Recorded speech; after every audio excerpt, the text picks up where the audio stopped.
Que se passe-t-il autour de nous? Est-ce simplement le fruit du hasard?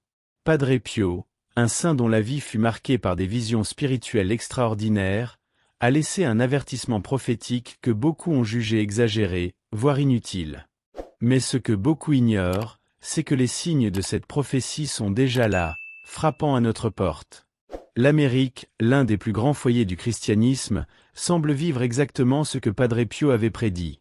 Une crise de foi grandissante, des catastrophes naturelles et une division sociale de plus en plus profonde. Mais le plus surprenant, c'est que cet avertissement n'est pas distant. La prophétie des 3 jours d'obscurité, dont Padre Pio parlait tant, est plus proche que nous ne le pensons. Comment vous êtes-vous préparé pour ce qui est à venir? Êtes-vous prêt à affronter ce que beaucoup préfèrent ignorer? L'Évangile, la prière et une foi authentique seront votre seule protection. Le temps de se préparer, c'est maintenant, avant qu'il ne soit trop tard. Que ferez-vous de cette connaissance? Padre Pio, connu pour sa vie de dévotion intense et sa relation profonde avec Jésus-Christ, a laissé des prévisions qui continuent d'impacter les chrétiens d'aujourd'hui. Parmi celles-ci, la plus effrayante est la prophétie des 3 jours d'obscurité, un moment où l'humanité serait mise à l'épreuve comme jamais auparavant. Dans ses témoignages de foi, il décrivait une obscurité surnaturelle qui couvrirait le monde, où seuls ceux qui seraient spirituellement préparés et proches de leur foi en Christ seraient capables de supporter. Selon certains, les signes récents indiquent que nous sommes plus proches de ce moment que nous ne l'imaginons. La prophétie des 3 jours d'obscurité va bien au-delà d'un simple avertissement. Pour Padre Pio, c'était une chance de purification, un événement apocalyptique qui éliminerait tout ce qui affaiblit la foi et la spiritualité des gens. Sa vision incluait des vents toxiques qui traverseraient la planète, entraînant des conséquences tragiques pour ceux qui ignoreraient les préparations nécessaires. Il est curieux de constater que, dans des temps de crise spirituelle, la Bible et les enseignements chrétiens ont ressurgi comme des guides indispensables, renforçant la nécessité d'un retour à l'Évangile. Ce qui est fascinant, c'est que Padre Pio décrivait des signes qui, selon beaucoup, sont déjà visibles dans notre société. Des catastrophes naturelles de plus en plus fréquentes, des divisions religieuses et des crises de foi s'inscrivent dans les avertissements qu'il avait laissés. Au milieu de ce chaos, Padre Pio nous appelle à réfléchir sur notre spiritualité, à être constant dans notre prière et à pratiquer le véritable christianisme. Il avertissait que le temps est court et que la préparation spirituelle ne doit pas être retardée. Après tout, qui serait prêt à affronter ces 3 jours d'obscurité? Padre Pio soulignait toujours qu'il ne suffisait pas de connaître les prophéties. Il fallait agir, surtout face à ce qu'il appelait les 3 jours d'obscurité. La première instruction est simple mais cruciale. Rester à l'intérieur de chez soi pendant ces jours et résister à toute tentation de regarder dehors, là où les forces maléfiques seraient libérées. Il conseillait que, tout comme au temps de Moïse, où le peuple hébreu faisait confiance à Dieu pour sa protection, les chrétiens devraient se retirer et placer leur foi au-dessus de la curiosité et de la peur. Dans son appel à la prière et à la pénitence, Padre Pio insistait sur l'importance du dévouement quotidien. Il conseillait à ses disciples de se consacrer à la prière avec ferveur, en particulier pour fortifier leur esprit face à l'obscurité à venir. Il recommandait également l'utilisation de bougies bénites, comme symbole de protection divine, et préconisait que des prières ininterrompues soient dites dans les foyers, pour les présents ainsi que pour l'humanité en général. Ce moment de retraite, disait-il, serait la dernière chance de prouver notre foi et notre résistance. Au-delà des pratiques spirituelles, Padre Pio mettait en garde contre l'importance de contrôler nos sens et notre esprit, en résistant à toute tentative d'ouvrir portes et fenêtres. Pendant ces jours, il évoquait que des voix familières pourraient tenter d'attirer les croyants à l'extérieur, mais cela ne serait qu'un piège du mal. Il s'agirait d'un test de force intérieure, une occasion de démontrer que le christianisme et la dévotion peuvent surmonter même les moments les plus effrayants. Ce qu'il prêchait était une foi dans sa forme la plus pure et la plus difficile, où seuls ceux qui ont une connexion véritable avec Dieu pourraient résister. Padre Pio affirmait toujours que pour ceux qui suivent les instructions divines, il y avait une promesse de protection. Il disait que, pendant les 3 jours d'obscurité, Dieu s'occuperait personnellement de ses fidèles, les couvrant d'une barrière spirituelle qui les protégerait des forces destructrices qui se répandraient. La foi en Christ et la confiance dans les enseignements de la Bible seraient le bouclier des justes, tandis que ceux qui négligeraient cette préparation seraient exposés aux dangers qui rôderaient autour du monde. Pour les distraits et les incrédules, Padre Pio réservait un avertissement sombre. Toute personne qui oserait défier les instructions, ignorant les signes et sortant de chez elle, serait instantanément frappée par les vents toxiques. Il parlait de ces vents comme d'un symbole de la punition réservée à ceux qui se moquent de la spiritualité et de la protection divine. Ainsi, cet événement marquerait la fin pour beaucoup, car l'obscurité ne pardonnerait pas ceux qui oseraient la traiter avec mépris ou incrédulité, soulignant la gravité de l'appel à la foi et à la prière constante. La vision de Padre Pio révèle une vérité simple mais profonde. La protection divine ne se donne pas simplement comme un cadeau, elle exige dévotion et obéissance. Tout comme dans l'Ancien Testament, où le peuple de Dieu recevait des promesses conditionnées par la foi et l'obéissance, ceux qui croient réellement aux prophéties et suivent l'Évangile sont ceux qui trouveront refuge. Le salut, en fin de compte, serait garanti pour ceux qui, même dans les moments les plus difficiles, demeurent inébranlables dans leur culte et leur dévotion, attendant la promesse de la rédemption. Après les 3 jours d'obscurité, Padre Pio a révélé que l'humanité connaîtrait un renouveau spirituel. Il a décrit une ère de paix et d'harmonie, où les anges descendraient sur terre pour guider ceux qui ont persévéré dans la foi. Ce moment serait un jalon de transformation, une nouvelle chance pour l'humanité de redécouvrir les valeurs de l'Évangile et de renforcer sa relation avec le Christ. C'est une vision qui remplit le cœur d'espoir, car la promesse de rédemption attend tous ceux qui ont gardé leur foi. Ceux qui survivront à la tribulation ne seront plus les mêmes. Ils auront traversé une purification profonde, une véritable purification spirituelle. Padre Pio parlait de ce renouveau comme d'une occasion pour les chrétiens de réfléchir à ce qui compte vraiment, de revenir aux louanges et à la prière.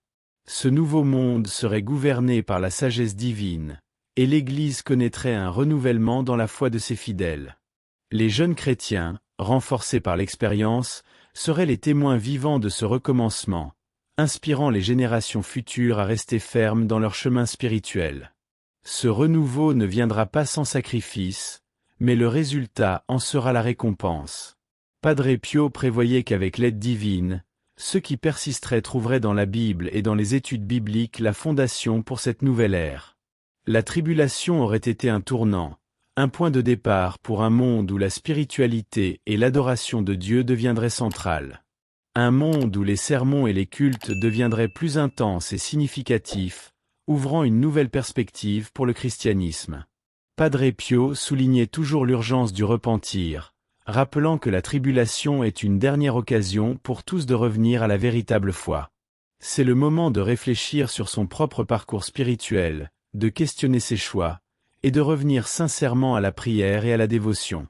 La Bible regorge d'exemples de transformation, et c'est en elle que beaucoup trouveront le soutien nécessaire pour affronter ce jugement imminent.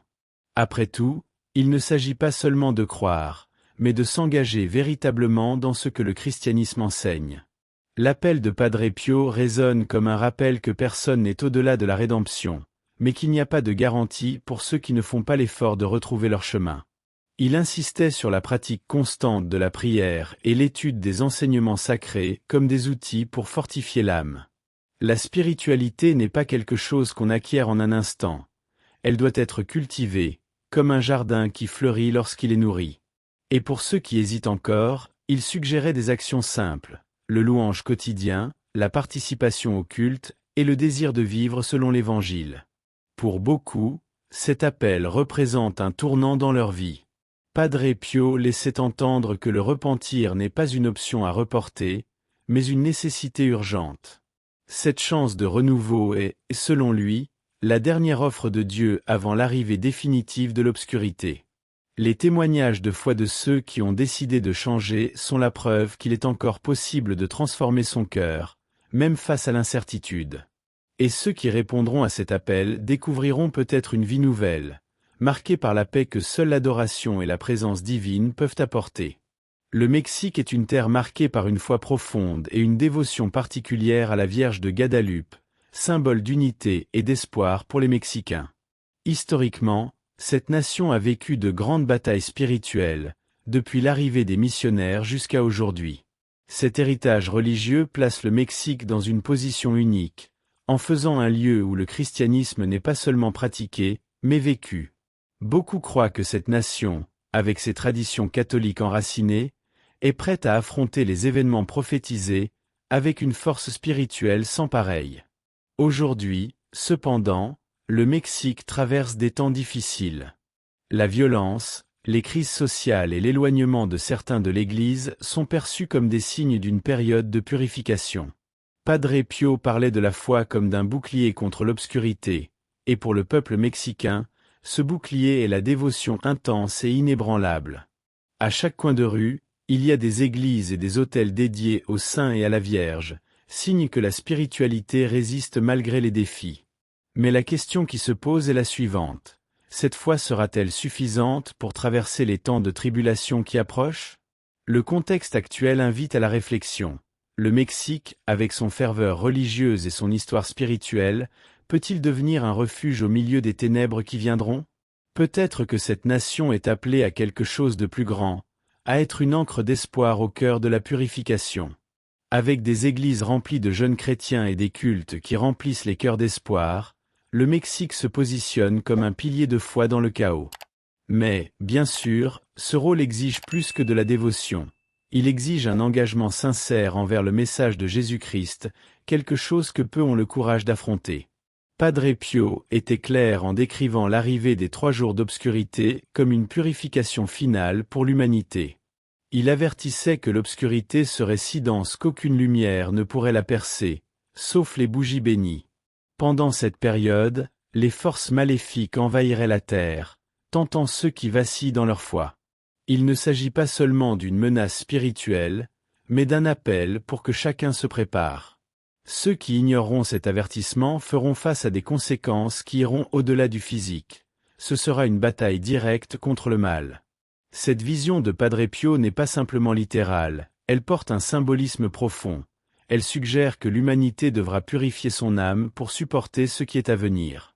Ce qu'il a décrit est une obscurité qui étouffe la foi et défie le christianisme à chaque instant. C'est pourquoi il conseillait l'étude dévotionnelle et la pratique de la prière continue comme moyen de se protéger contre ce mal.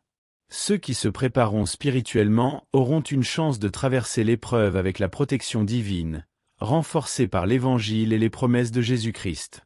Padre Pio nous avertissait qu'à l'heure de l'obscurité, beaucoup entendraient des voix familières les appelant à ouvrir portes et fenêtres. C'est un avertissement direct de résister aux tentations qui se présentent sous des apparences trompeuses, car elles sont des pièges du mal. Il recommandait de renforcer nos maisons, mais plus encore, de fortifier notre foi. La tentation sera grande, mais ceux qui y résisteront prouveront leur engagement envers la véritable spiritualité. Face à cette prophétie, il n'y a qu'une seule question à se poser. Êtes-vous prêt à affronter cette bataille? Padre Pio insistait pour que ceux qui désirent survivre aux 3 jours d'obscurité restent enfermés, avec portes et fenêtres scellées, sans regarder dehors. Ce confinement physique symbolise le besoin d'isolement spirituel, de se protéger de la tentation et du mal qui envahiront le monde. Seules les bougies bénies pourront illuminer et apporter la paix. C'est pourquoi il recommandait à chacun d'en avoir chez soi. C'est le moment de se détourner des distractions et de se concentrer entièrement sur Jésus-Christ. Pour surmonter cette épreuve, Padre Pio conseillait une prière intense et une étude régulière des Écritures. Chaque prière serait un bouclier, une barrière invisible contre les forces maléfiques. Lire la Bible, méditer sur les passages de protection et de foi, sont des moyens d'ancrer l'âme.